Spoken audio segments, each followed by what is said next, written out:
I just want to go back to your comment on breathing room that you just said. If you could, with a look ahead going forward, lay out for us where you think you'll have the most breathing room. Is it specifically judicial nominees? Kind of what's the list of So we have been very clear clear that judicial nominees is a priority for this president. That's something clearly that we want to move forward on and continue our successes. You've seen the success of judicial nominees as it relates to this president's first 2 years, making sure that we have put forth a historic amount of Black women to judgeships, and so the president wants to continue to do that. Our nominations as well, moving forward on that. So that is something that we have said. Those are clearly priorities.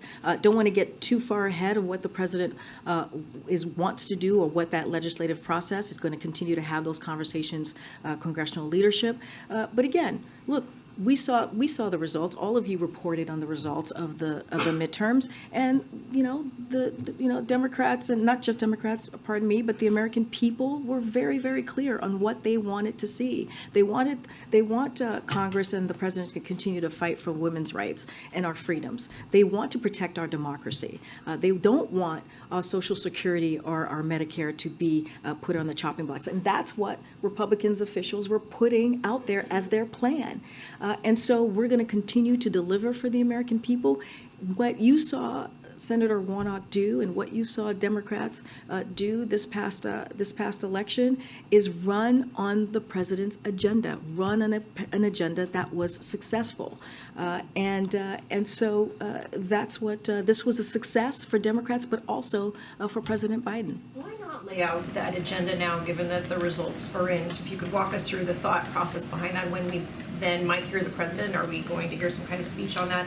And then just quickly, what is sort of the thought process in terms of bipartisan agreement? The president, after the midterms, had said that working with a divided chamber would be make life for Democrats more difficult. Does he still believe that, and what areas where Can you say that last part again? That the president had said that a divided chamber in the Congress would make the reality for Democrats in Washington working more difficult. It would be tougher to do your job, get things passed if you don't have a House. What going forward, kind of where are the areas of bipartisanship that you could? So look, there's so many areas of bipartisanship that the president sees when it comes to delivering for the American people on the economy, on health care, on issues that they truly care about. We can do that in a bipartisan way. There's no reason that couldn't be done. We talk about the government funding. Last year, it was done in a bipartisan way. This year, it should be done in a bipartisan way, because when you think about what the specifics are in that funding, you think about public education, you think about public health, right? You think about our national security. All of those things are not partisan issues.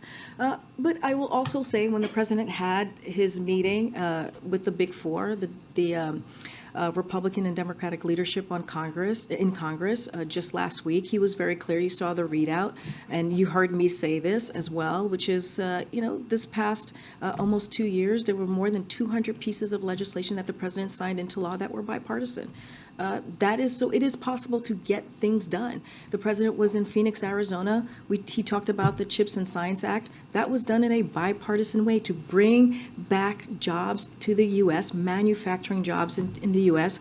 And under this presidency, more than 700,000 manufacturing jobs have been created. So there's ways to do that. The bipartisan infrastructure legislation, a historic piece of legislation that's going to fix our infrastructure and our roads, our tunnels, our bridges, and that was done in a bipartisan way. So there's many ways that we can do that. The president is willing to reach across the aisle, as he has been throughout his career, to get things done for the American people. The timeline he'll lay out the legislative agenda. Again, I don't want to get ahead of the president. I will let him, speak to that when the time comes. What I'm saying is the president is going to continue to have conversations with congressional leaders.